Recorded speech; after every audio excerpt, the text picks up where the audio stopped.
Syekh Abdul Qadir Al-Jailani.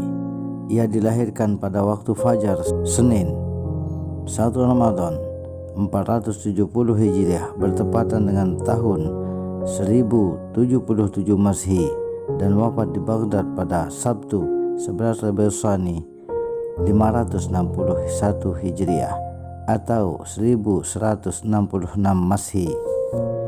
Ulama ini merupakan tokoh sejarah yang cukup besar dalam wacana pemikiran Islam, terutama sejarah tasawuf, sehingga para ulama banyak mengungkapkan bahwa Syekh Abdul Qadir merupakan mujtahid abad ke-14. Menurut Bertel Brown dalam bukunya The Futuhul Ghaib des Abdul Qadir, Berlin dan Leipzig tahun 1933, ia adalah wali yang paling terkenal di dunia Islam.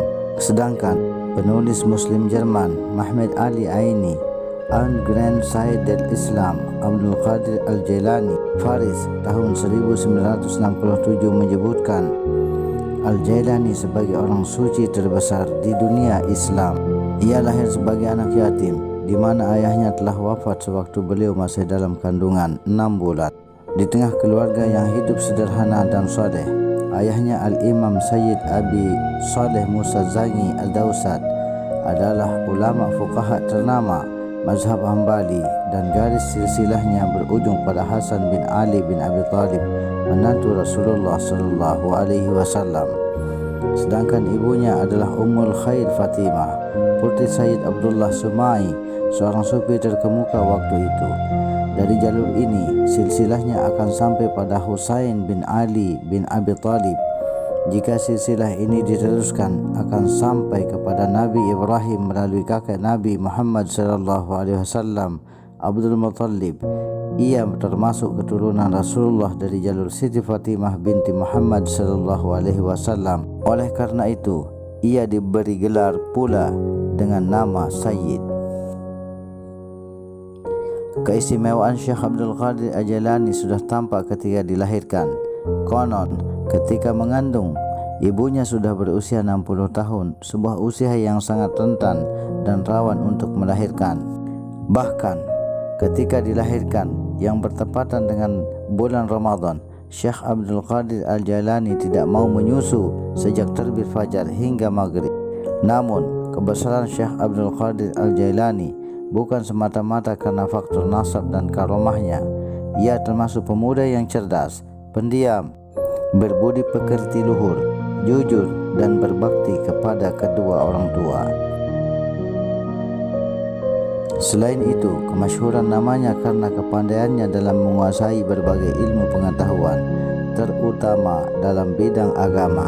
Ia menguasai ilmu fikih dan usul fikih. Kendati menguasai mazhab Hanafi, ia pernah menjadi mufti mazhab Syafi'i di Baghdad. Di samping itu, ia juga dikenal sangat alim dan wara'. Hal ini berkaitan dengan ajaran sufi yang dipelajarinya. Ia suka tarekat, melakukan riyadhah dan mujahadah melawan hawa nafsu. Selain penguasaannya dalam bidang ilmu fikih, Syekh Abdul Qadir Al-Jailani juga sebagai peletak dasar ajaran tarekat Qadariyah. Al-Jailani dikenal juga sebagai orang yang memberikan spirit keagamaan bagi banyak umat. Oleh karena itu, banyak ulama yang menjuluki Muhyiddin, penghidup agama, di depan namanya.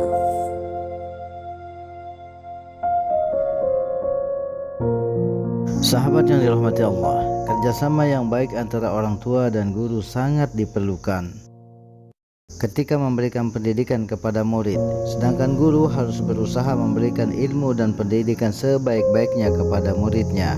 Karena tidak jarang kita menemukan kasus perseteruan antara orang tua dan guru.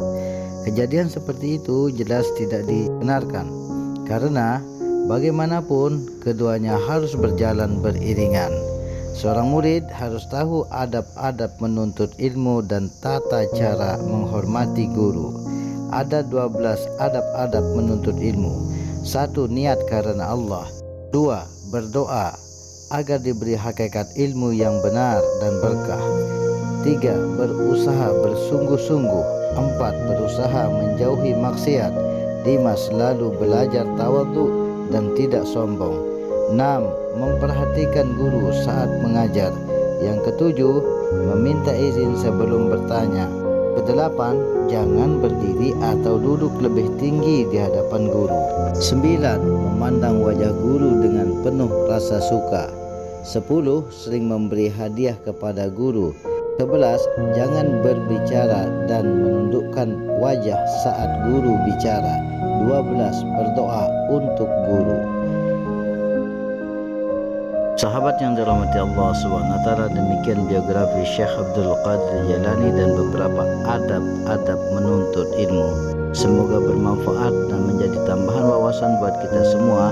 Kurang lebihnya mohon maaf. Nantikan video kami berikutnya di VTHCL Official Channel. Terima kasih sudah menonton video ini. Thanks for watching. Wassalamualaikum warahmatullahi wabarakatuh.